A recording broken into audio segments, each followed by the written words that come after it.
내가 다른 사람들보다 나를 더 사랑하느냐 하고 주님은 물으셨네. 요한의 아들 시몬아, 내가 다른 사람들보다 나를 더 사랑하느냐 하고 주님은 물으셨네. 그때 나는 주께 대답했네. 내가 주를 사랑하는지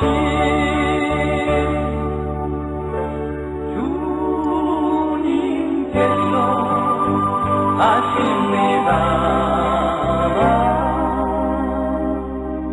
주님께서 내 마음을 아시니. 요한의 아들 시몬아, 내가 다른 사람들보다 나를 더 사랑하느냐 하고 주님은 물으셨네. 내게 오는 많은 양떼 내게 맡겨줄 테니 사랑하는 내 친구여, 많은 양떼를 부탁한다. 그때 나는 주께 대답했네. 내가 주를 사랑하는지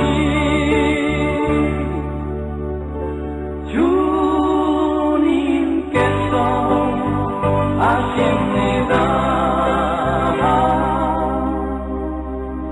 주님께서 내 마음을 아시니. 주님께서 내 마음을 아시니. 주님께서 내 마음을 아시니.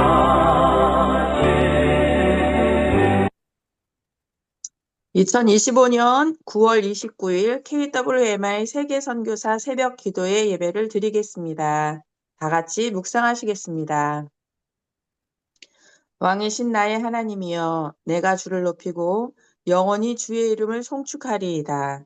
내가 날마다 주를 송축하며 영원히 주의 이름을 송축하리이다. 아멘. 아멘. 아멘. 이 시간 박성규 선교사님께서 우리를 대표하여 기도해 주시겠습니다. 십자가의 도가 멸망하는 자들에게는 미련한 것이요 구원을 받는 우리에게는 하나님의 능력이라. 아멘. 감사합니다, 주님. 죄로 죽을 수밖에 없는 저희들을 십자가의 죽으심으로 구원해 주시고 또 하나님의 자녀로 또 부름받은 종으로 저희들을 사용해 주심을 감사합니다. 그러나 여전히 부족하고 연약한 우리들의 모습을 발견합니다. 정말 사랑하고 베풀고 나누어야 되고 섬겨야 됨에도 불구하고 여전히 나를 높이고 내가 인정받기를 원했고 내가 앞에 서서 무엇이든지 해야 된다는 이 교만한 마음들 우리 안에 있음을 고백하며 우리의 불충하고 나태하고 사랑치 못하고 충성치 못한 모든 일 주님 앞에 시간 회개합니다. 용서해 주시고 다시금 새 힘을 부어 주시옵소서. 먼저 주의 거룩한 말씀으로 우리 자신 하나하나를 주님께 드려지게 하시고 정결케 씻어 주시기를 원합니다. 이 시간 또한 귀한 세계 선교사 새벽 기도회 귀한 모임을 기도 모임을 우리에게 허락해 주셔서 함께 은혜 받게 하시고 함께 말씀을 통해 우리 자신을 돌아보며 하나님의 뜻 안에 살기를 소원하는 우리 모든 선교사님들 축복합니다. 주께서 더욱더 영육간 강건토록 하여 주시옵소서. 정말 우리가 이 땅에 있는 동안 우리의 사명과 우리의 소명 잊지 않게들 도와주시고 먼저 내 안에 주님 나라가 확실히 임하는 축복이 임하게 하여 주시옵소서. 감사하기는 매 새벽 예배마다 귀한 강사님 보내주셔서 귀한 은혜 받게 하심을 감사합니다. 오늘도 귀한 강사님 또 홍승천 교수님 보내주셔서 말씀 듣기를 원하온데 귀한 교수님 마음과 생각을 주장하여 주셔서 성령으로 충만케 하시고 이 시간 꼭 필요한 말씀 증거되도록 은혜 내려 주시옵소서. 이 나라 이 민족도 올려드립니다. 주님 모든 상황 모든 형편을 주님이 아시고 보신 줄 믿사오니 정말 이 나라 앞날을 주께서 선 인도하여 주시고 정말 하나님의 뜻대로 하나님을 기쁘게 하는 우리 민족 될 수 있게 하여 주시며 다음 세대와 한국 교회를 주님 일으켜 주시고 영적으로 깨어나는 역사가 있게 하여 주시옵소서. 특히 이 시간도 병상에 누워 있는 또 고통을 당하는 우리 환우들이 있습니다. 주님 찾아가 주시고 위로하여 주시고 정말 치료의 영으로 여호와 라파로 온전케 영육간 치료하여 주시기를 기도합니다. 성령께서 함께하여 주시옵소서. 오늘 한날도 주님께 맡깁니다. 주님과 함께 동행케 하시고 주님을 기쁘시게 하는 삶 되게 도와 주시옵소서. 모든 말씀을 예수 그리스도의 이름으로 기도하옵나이다. 아멘. 박성규 선교사님의 은혜로운 기도 감사합니다. 오늘 우리에게 주시는 하나님의 말씀은 요한복음 21장 15절에서 18절인 말씀입니다. 제가 봉독해 드리겠습니다. 그들이 조밥 먹은 후에 예수께서 시몬 베드로에게 이르시되 요한의 아들 시몬아 내가 이 사람들보다 나를 더 사랑하느냐 하시니 이르되 주님 그러하나이다. 내가 주님을 사랑하는 줄 주님께서 아시나이다. 이르시되 내 어린 양을 먹이라 하시고 또 두 번째 이르시되 요한의 아들 시몬아 내가 나를 사랑하느냐 하시니 이르되 주님 그러하나이다. 내가 주님을 사랑하는 줄 주님께서 아시나이다. 이르시되 내 양을 치라 하시고 세 번째 이르시되 요한의 아들 시몬아 내가 나를 사랑하느냐 하시니 주께서 세 번째 내가 나를 사랑하느냐 하심으로 베드로가 근심하여 이르되 주님 모든 것을 아시오매 내가 주님을 사랑하는 줄을 주님께서 아시나이다.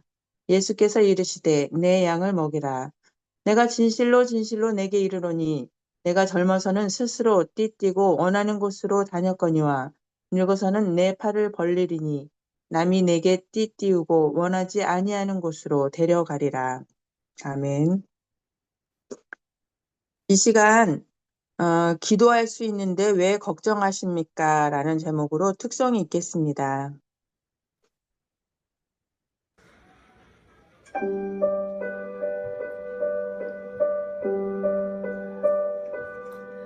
기도할 수 있는 왜 걱정하십니까? 기도하면서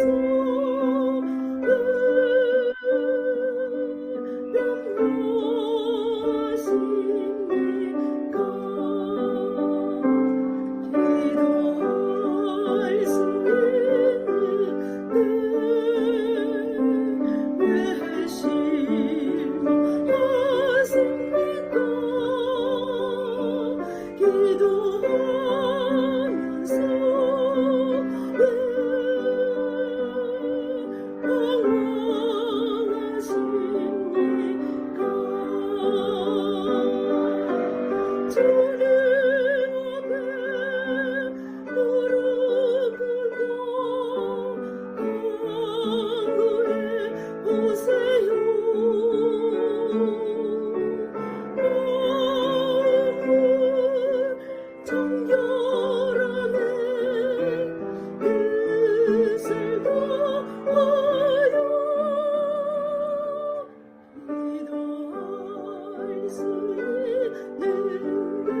열릴 것이라 말씀하셨습니다. 기도하세요. 기도가 답입니다.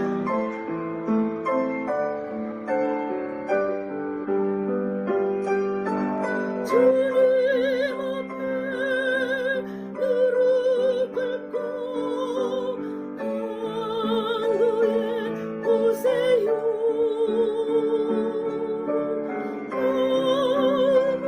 마음을 정결하게 뜻을 다하여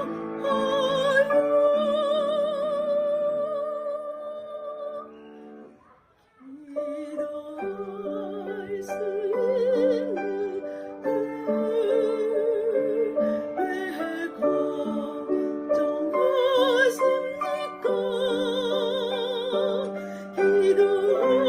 기도하면서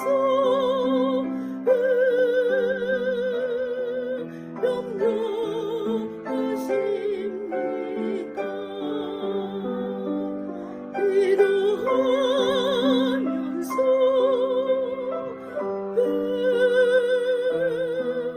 염려하십니까?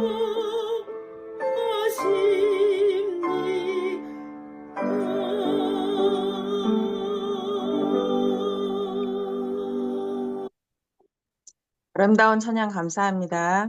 이 시간은 홍순원 교수님의 시몬과 베드로라는 제목으로 말씀을 전해 주시겠습니다. 은혜로운 시간 되시기 바랍니다.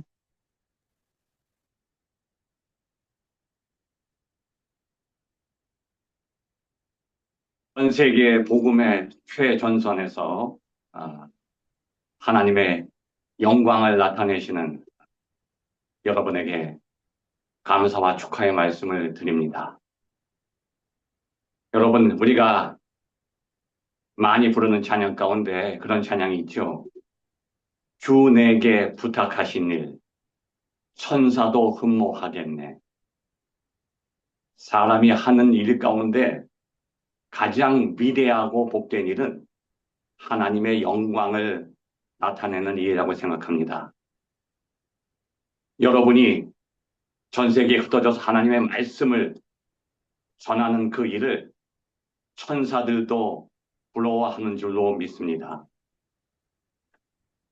저는 이 시간 하나님의 말씀을 통해서 지금 이 온 세계가 시간과 공간의 한계를 극복하고 하나로 연결되는 것에 대해서 아주 깊은 감회를 느낍니다. 지금 아마 여러분은 저의 목소리가 아마 잘 들리실 겁니다. 그런데 여러분이 지금 앉아 계신 그 집 밖으로 나가면 제 목소리가 들리지 않을 겁니다. 제가 오늘 본문의 말씀을 시작하기 전에 한 가지 예화를 여러분에게 말씀드리겠습니다. 지금부터 한 100여 년 전에 독일의 베를린 대학의 한 물리학 강의실에서 노 교수가 한 12살 먹은 어린아이에게 질문을 던졌습니다.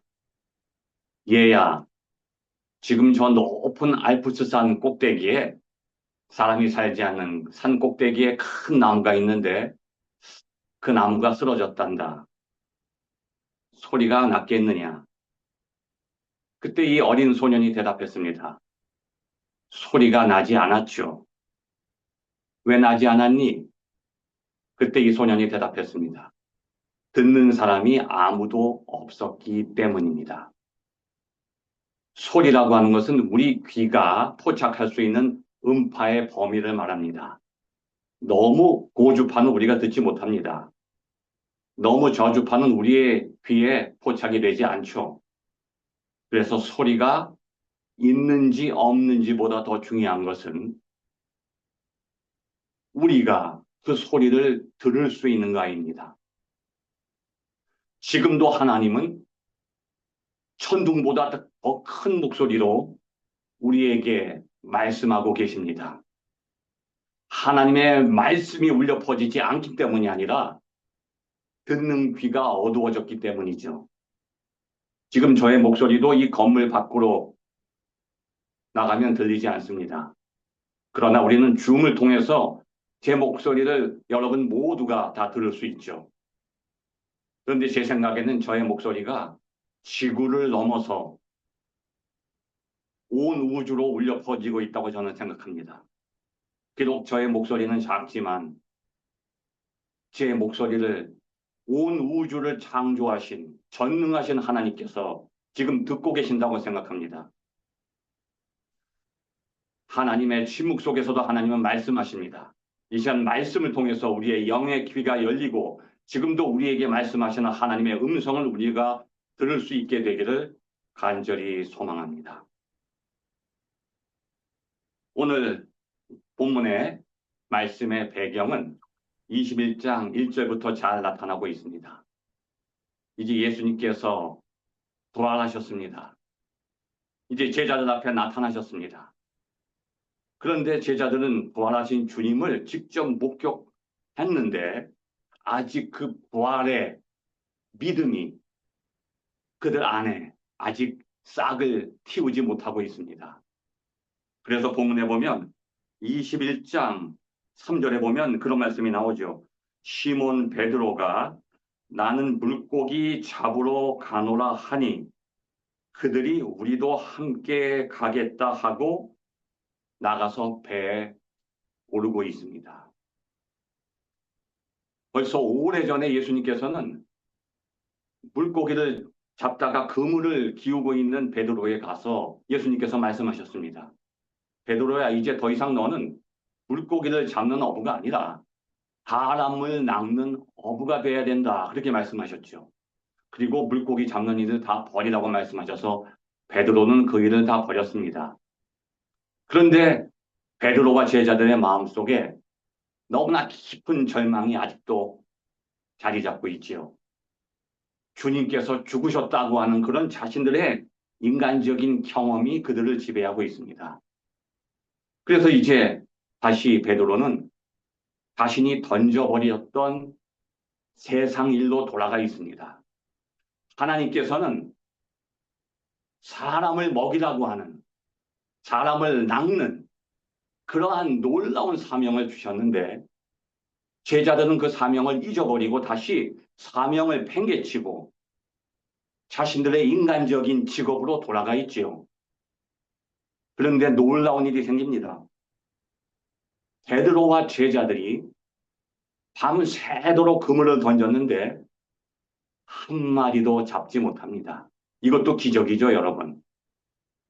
누구보다도 능숙한 어부인 베드로, 수십 년 동안 자기가 고기를 잡았던 그 자리, 고기가 어디에 있는지도 잘 알고 있는 그 자리에 가서 그물을 던지죠.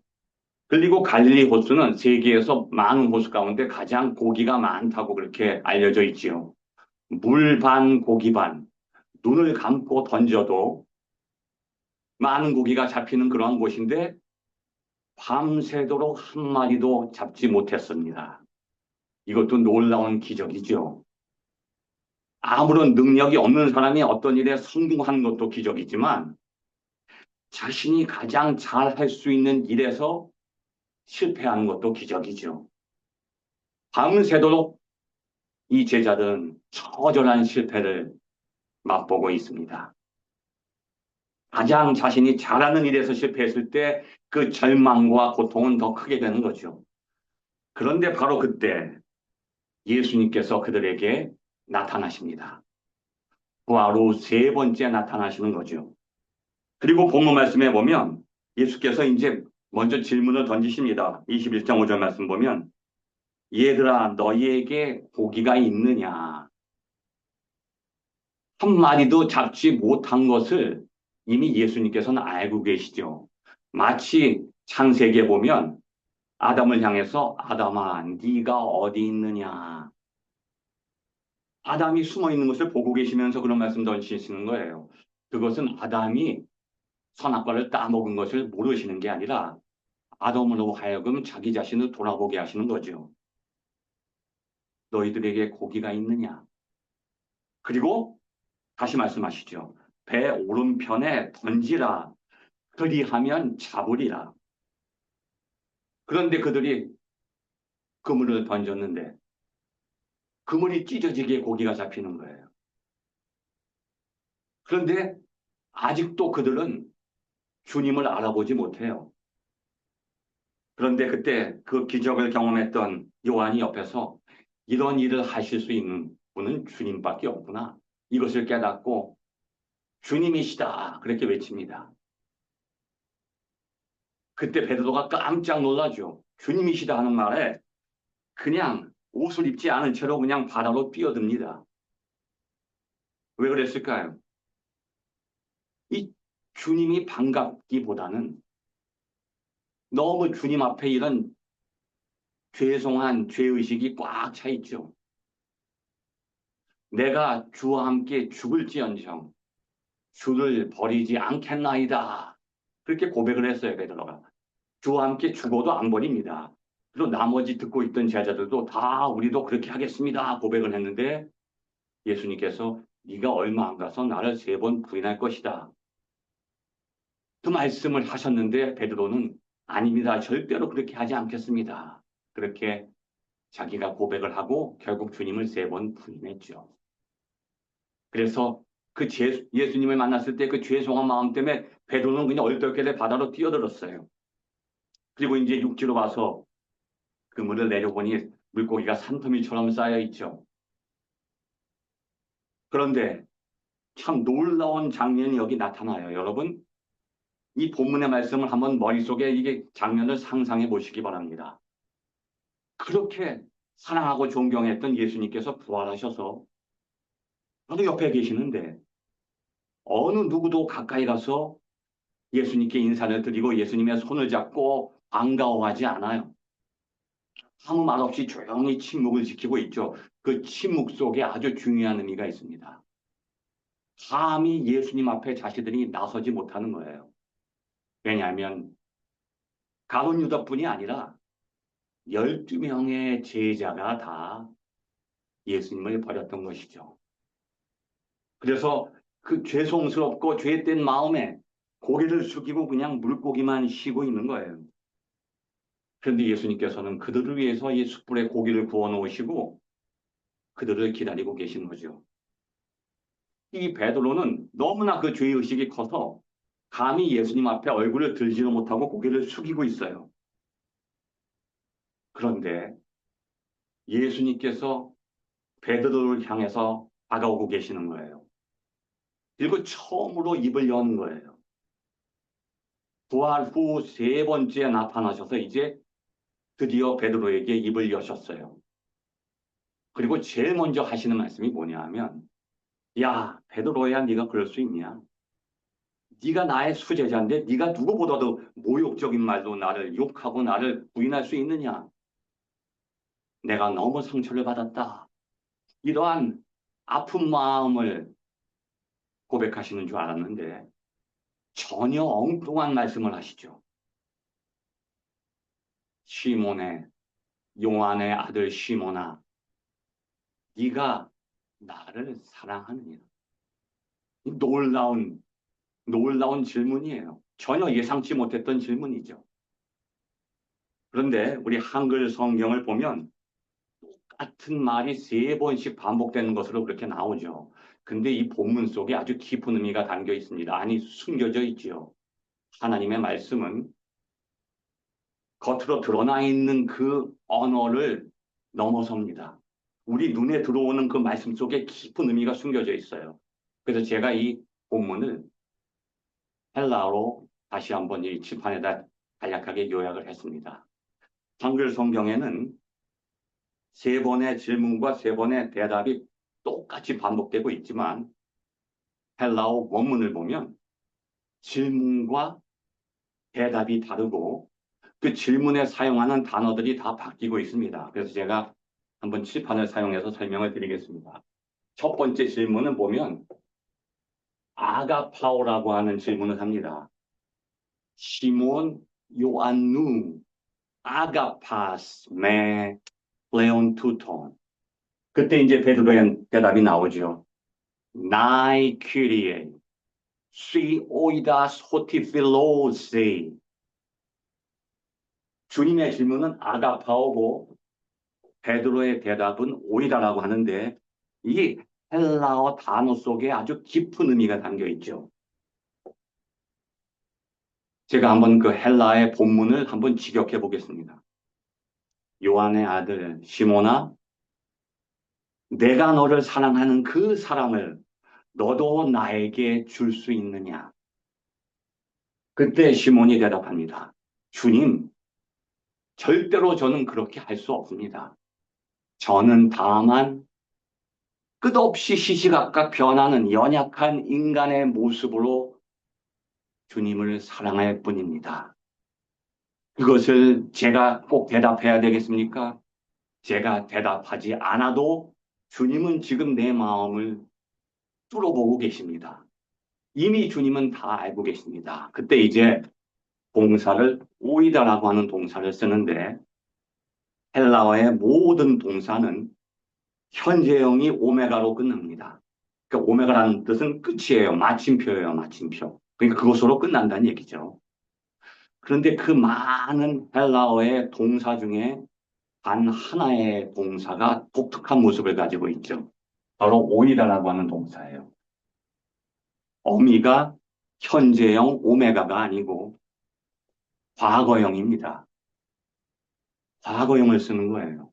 그러니까 이 동사는 현재, 과거의 구분이 없어요. 그냥 과거가 현재고 현재가 과거예요. 왜냐하면 이 뜻이 무엇인가 하면 오이다라고 하는 동사는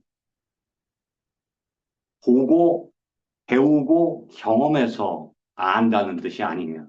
이 안다고 하는 오이다 동사는 그래서 사람에게 쓰지 않습니다. 하나님에게 적용하는 거예요. 왜냐하면 하나님께서는 우리가 무엇을 하나님께 말씀드리기 전에, 우리가 어떤 것을 고백하기 전에, 우리가 기도를 혀 끝에 채 올리기도 전에 하나님은 벌써 우리의 마음을 감찰하고 계십니다. 하나님은 태초부터 영원토록 모든 것을 알고 계시는 전지하신 하나님이죠. 전지전능하신 하나님. 그래서 주님께서 아십니다 할 때 주님은 내가 주님께 사랑한다고 고백하기 전에 이미 내 마음속에 주님을 향한 사랑이 있는 것을 알고 계십니다. 그런데 그 사랑은 주님이 나를 사랑하는 것과는 전혀 다른 연약한 사랑일 뿐입니다. 이거 봐봐, 빨리. 그렇게 이 고백을 눈 하고 와봐, 봐봐, 한번. 이렇게 고백하고 있는 거죠. 그런데 세 번째 보면 여기 기노스코라는 동사가 이제 나타나는데 똑같이 뜻은 안다고 하는 뜻인데 이것은 이제 인간에게 적용되죠. 뭐냐면 보고 듣고 배워서 안다고 하는 거죠. 그래서 처음 주님의 질문과 세 번째 질문할 때 동사가 바뀝니다. 자, 이제 그 변화의 과정을 제가 한번 설명드려 보겠습니다. 처음 하고 두 번째 질문에서 네가 나를 아가페 할 수 있니? 그러니까 베드로는 그렇게 할 수 없어요. 저는 다만 연약한 인간의 모습으로 주님을 사랑할 뿐입니다. 주님 그거 다 이미 알고 계시잖아요. 이렇게 두 번 대답을 해요. 그런데 주님께서 이제 세 번째 질문하실 때는 네가 나를 그러면 필레오라도 할 수 있니? 동사가 바뀌어요. 주님이 질문할 때 하시는 동사가 바뀝니다. 그럼 네가 나를 필레오는 하니? 그때 베드로의 대답이 동사가 또 바뀝니다. 이 말은 뭐냐면 그때 근심해서 여기 이제 세 번째 질문하실 때 보면 17절에 근심하여 이르되 왜 근심을 할까요? 그 근심하는 이유가 있어요. 지금 내가 두 번이나 대답을 했는데 왜 세 번째 또 물으실까? 혹시 내가 또 주님을 세 번 배반하는 것처럼 내가 어떤 큰 죄를 짓게 되는 거 아닌가? 그것을 예언하시는 거 아닌가? 막 두려워하는 거예요. 그러면서 뭐라고 하냐면 디노스콜 동사를 쓰는 거죠. 주님 제가 지금 두 번 대답하지 않았습니까? 두 번을 대답했는데 왜 또 물어보십니까? 보십니까? 지금 주님께서는 제가 주님을 필레오 하는 것을 저의 대답을 통해서 듣고 알고 계십니다. 이렇게 대답을 하는 거죠. 그래서 이 본문의 변화 속에는 아주 중요한 이 단어들이 나타나 있죠. 그런데 여러분 중요한 것은 왜 하필이면 예수님께서 주님을 세 번이나 배반한 베드로에게 제일 먼저 나타나셔서 책망의 말씀을 하시는 게 아니라 네가 나를 사랑하느냐 물으실까요? 이 질문 속에 결정적인 키가 있습니다. 이 본문을 해석할 수 있는 키가 이 속에 숨어 있죠. 자, 여러분, 아마 여러분 여기서 전 세계에 흩어져서 개인적으로 이제 독신으로 선교하는 분들도 계시고 결혼하신 분들도 계실 거예요. 근데 결혼한 부부 사이에 이제 대화가 많이 오갈 때 그런 대화가 있죠. 아내가 남편을 향해서 여보, 당신 나 사랑해요? 이게 질문을 던질 때가 많이 있어요. 근데 남편들은 그 질문을 듣고 뭐 말도 해야 돼? 뭐 그렇게 뭐 그냥 지나쳐 버릴 수가 있는데 그 질문 속에 아주 중요한 의미가 담겨 있습니다. 나를 사랑하냐고 질문할 때 그 질문 속에는 내가 당신을 사랑하고 있다고 하는 것이 이미 고백되고 있는 거예요.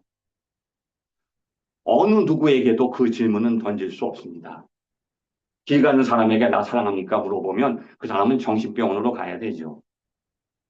만일 누군가가 여러분이나 저나 다른 사람에게 내가 나를 사랑합니까? 질문을 던진다고 하는 것은 그 사람의 사랑을 확인하는 거예요. 왜 확인할까요? 내가 그 사람을 사랑하기 때문이죠. 예수님께서는 자기를 3번이나 부인한 그 배반한 제자를 향해서 나는 너를 여전히 사랑하고 있단다. 내 사랑은 변함이 없어. 네가 나를 3번 부인하든지 아니면 나에게 돌아오든지 그것은 나에게 아무 상관이 없어. 제자를 향한 그 주님의 사랑을 고백하고 계시는 거예요. 마치 기다리는 아버지의 비유. 저는 탕자의 비유를 제목을 탕자라고 붙이지 않습니다. 잃어버린 아들의 비유라고 붙이지 않습니다. 제가 독일에서 저희 선생님으로부터 그 탕자의 비유를 배웠을 때 그때 선생님이 저에게 말씀하셨어요. 탕자의 비유의 주인공은 아들이 아니야. 아버지가 주인공이다. 아들이 집에 있을 때나 아들이 집을 떠났을 때나 한 번도 아들을 잊어버린 적이 없고 한 번도 아들을 미워한 적이 없고 아들이 집을 떠나는 그 순간부터 그냥 집 앞에 서서 하루 종일 아들이 돌아오기를 날마다 기다리고 있는 아버지다. 그래서 아들이 집으로 돌아올 때 떠날 때 그 애절한 마음보다 더 애절한 마음으로 다시 품에 안으시는 아버지다. 바로 그러한 심정, 우리를 향한 하나님 아버지의 심정을 예수님은 그대로 가지고 계시는 거죠.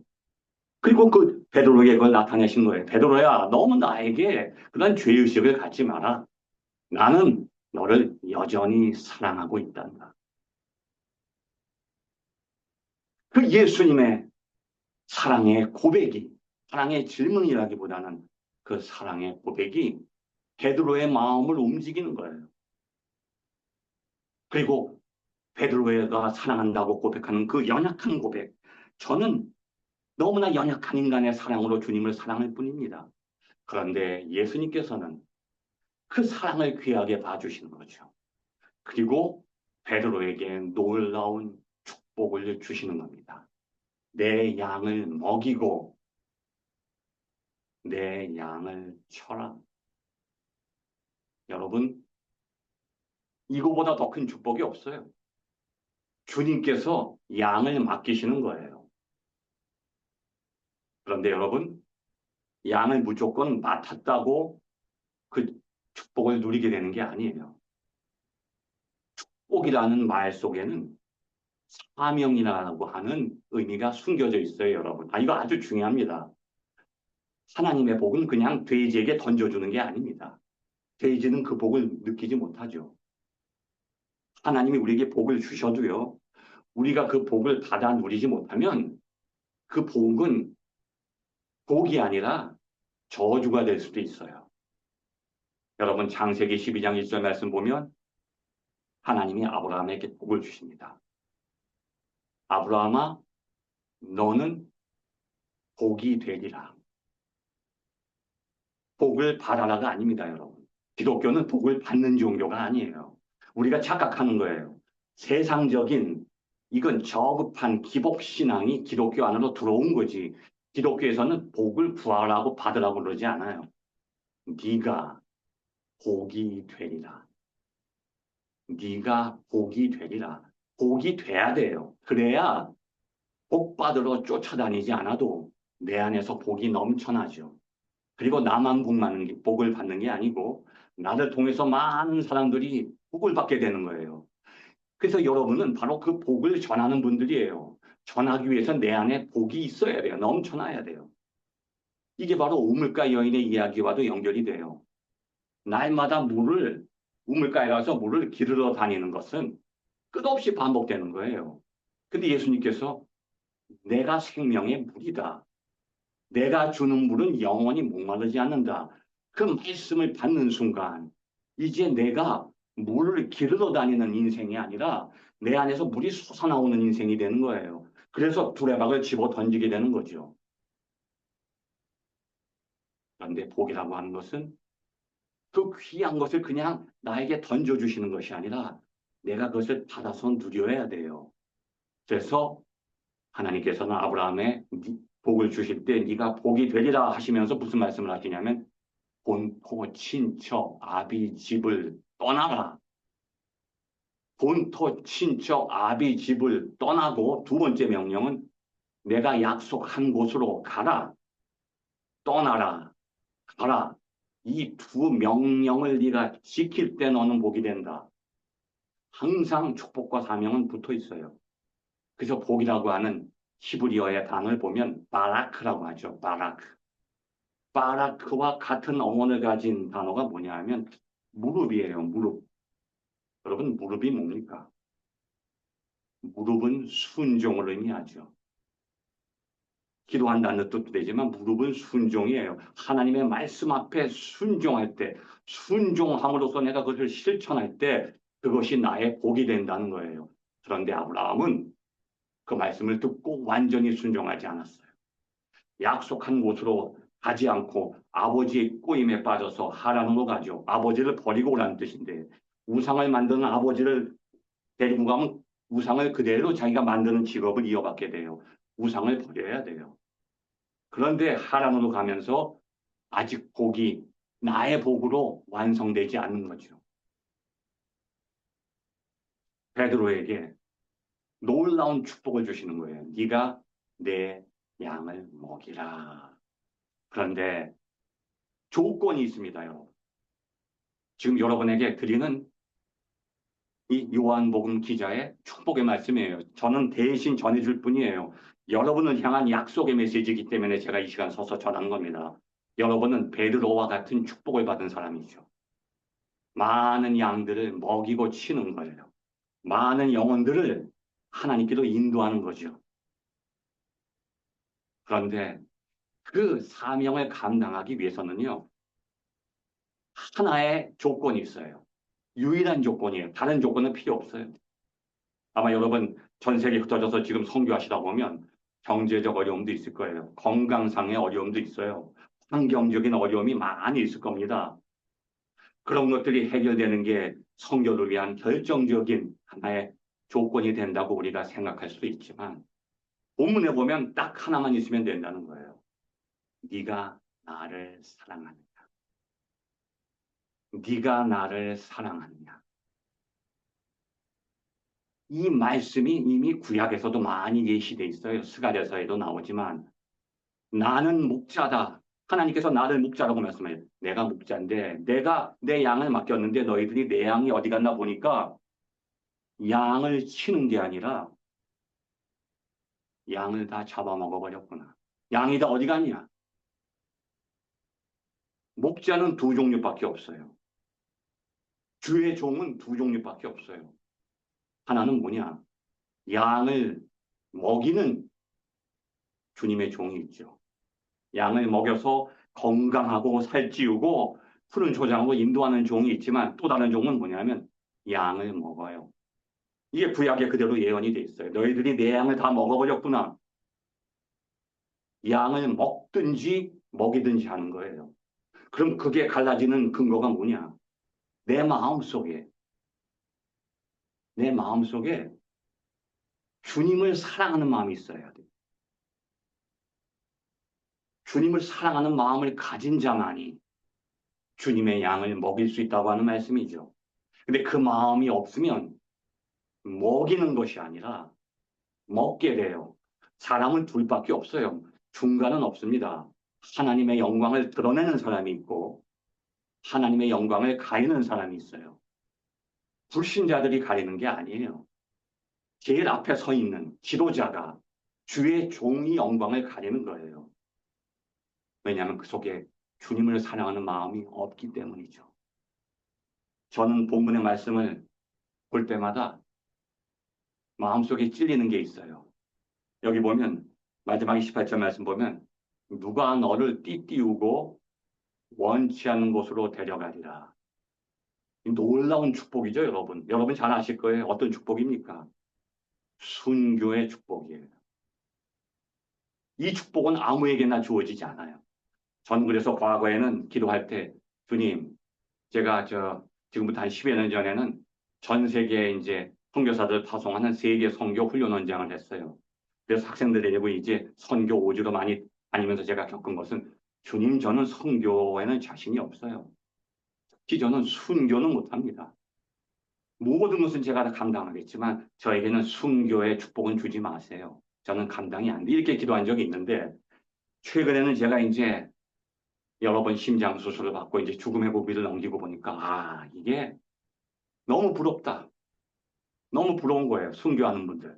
얼마나 주님을 사랑하면 주님을 위해서 순교할 수 있을까? 베드로는 그 말씀을 들었는데 그게 얼마나 큰 축복인지 모르고 요한을 향해서 요한은 어떻게 되겠습니까? 엉뚱한 얘기를 하는 거예요. 그 예수님께서 야, 너에게 준 축복인데 왜 너는 딴 사람 얘기를 하고 있느냐? 근데 그때 그 말씀을 들었던 사람이 누군가 하면 요한이에요. 요한이 그 말씀을 듣고 여기 증언한 거예요. 이는 저가 어떻게 하나님께 영광 돌릴 것을 미리 말씀하십니다. 우리는 거꾸로 생각할 때가 많이 있습니다. 하나님께 영광 돌린다고 하죠. 영광을 돌린다고 하는데 가만히 보면요.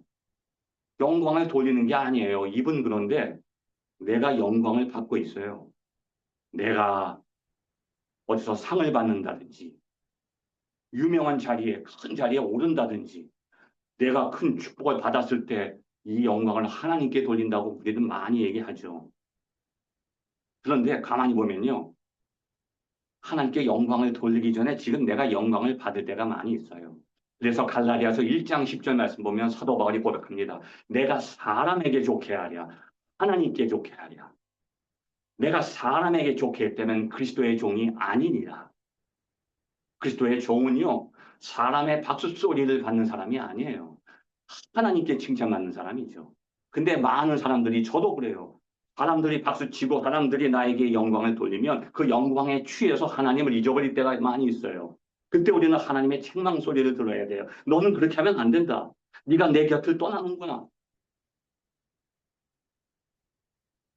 베드로가 비천하게 십자가에 거꾸로 못 박혀서 죽어가는 그 고통스러운 모습이 하나님께 영광을 돌리는 거라고 요한은 경험하는 거예요. 왜냐하면 요한의 마음속에도 나도 하나님께 저런 영광을 돌리고 싶은 거예요. 내가 영광을 받는 게 아니라 나는 비천하게 죽어져서 내가 십자가에 거꾸로 못 박힐지라도 그것을 통해서 하나님의 뜻이 나타나 하나님의 역사가 이루어진다면 나는 기꺼이 나는 거기서 내 생명을 바치겠다고 하는 거. 마치 사도 바울이 주님 저는 지옥으로 보내주세요. 여러분 저도 그렇고 누가 세상에 지옥 가고 싶습니까? 그런데 성경 말씀 보면 사도 바울은 주님 저는 지옥으로 가게 해주세요. 그 대신 제가 선교하는 제가 목회하는 우리 교회 성도들 여기 지역의 주민들 현지인들 이 사람들 중에 단 한 생명도 땅에 떨어지지 않고 이들이 다 하늘나라에 주님 곁에 갈 수만 있다면 저는 기꺼이 지옥으로 떨어지겠습니다. 하나님께서는 그런 사람의 마음을 감찰하신다고 저는 생각합니다. 그런 사람을 제일 먼저 하늘 보좌에 앉혀주신다고 저는 생각합니다. 그래서 먼저 된 자가 나중되고 나중된 자가 먼저 된다고 말씀하고 계시죠. 여러분은 베드로처럼 최고의 축복을 받은 분들이라고 생각합니다. 그런데 그 축복은 우리가 받아 누릴 때까지는 아직 축복이 되지 않습니다. 여러분의 마음속에 시몬 베드로처럼 내가 먼저 하나님을 사랑할 수 없지만 그리스도의 사랑이 내 마음을 움직이셔서 베드로가 거듭나서 주님을 사랑하게 됐던 것처럼 여러분의 마음속에 예수 그리스도의 사랑이 충만하여서 여러분에게 맡겨주신 가장 놀라운 사명, 아직 가장 놀라운 축복을 능히 감당하시고 받아 누리시는 여러분 되시기를 간절히 축원합니다.